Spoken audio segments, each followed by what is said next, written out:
What fascinates me about virtual reality is the ability to actually put you in a totally different place, in a totally different world. And you can walk inside of that world and you can look all around, you can look up, down, the same way that you would look in the physical world, but you are inside the content. That's what virtual reality does. Today, we have very powerful mobile phones that are capable of rendering virtual reality technologies. So this is a technology that's really come of age recently, and Mary, through her company Seek, is right on the cutting edge.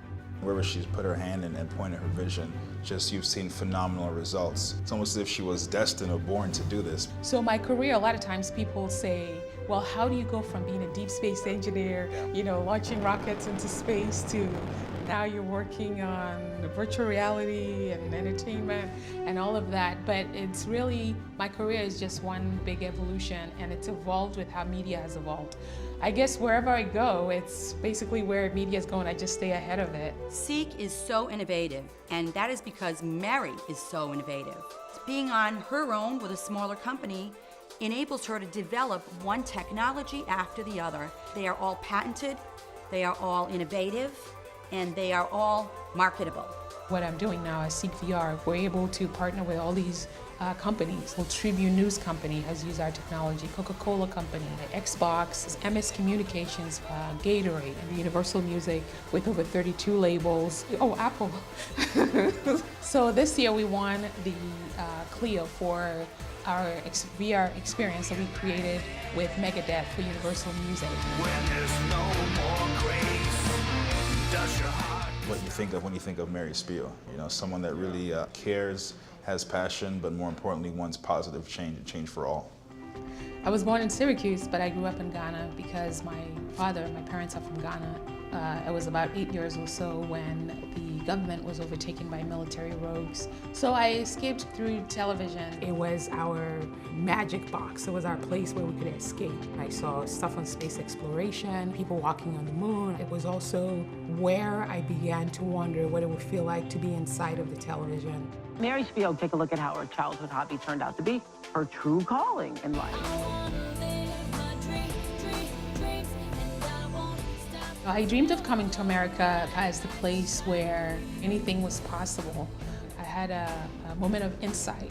I thought to myself, everything that I was seeing had been created by someone. So could it be possible that all of life is simply what we imagine it to be? So I set out to create my own imagination. After I graduated from high school, I decided to join the Air Force. I was a satellite communications technician. I was in Desert Storm, and I was encouraged to apply for a scholarship for all of the U.S. Air Forces in Europe. And that year I scored the highest, so I was a recipient of the scholarship for Outstanding Airman. And I went to Syracuse. It was actually the only school I applied to.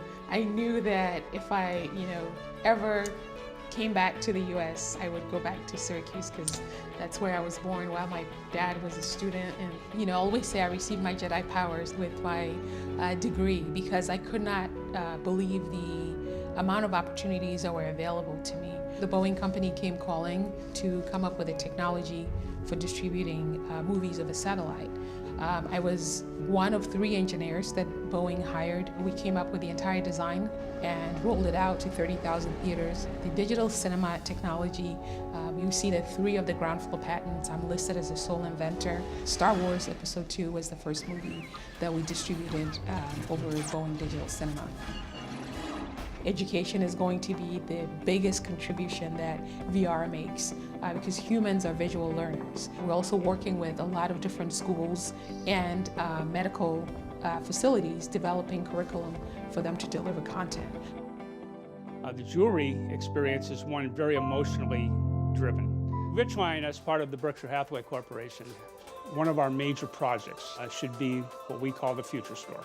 And Mary both creatively showed us a direction that we should be pursuing, the items that we should be concentrating on. Whatever we had thought of, she doubled our thinking. Mary is very unique. She's so humble and unassuming. You don't look at her and go, I'm talking to someone who's incredibly brilliant. I'm fortunate to have the opportunity to share my story around the world through my book, It's Not Rocket Science, and then also at working with the U.S. Department of State to be an ambassador of innovation and entrepreneurship. And I do that because I want to be able to encourage people to think much bigger. I believe that my life is a simple example of some of the possibilities that we're able to access with technology. If Boeing hadn't given me the opportunity, digital cinema created an entire industry just from this African child.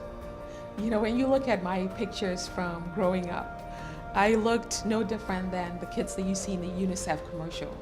And so when I see the same kids and the same people that everybody walks past, I don't walk past those people.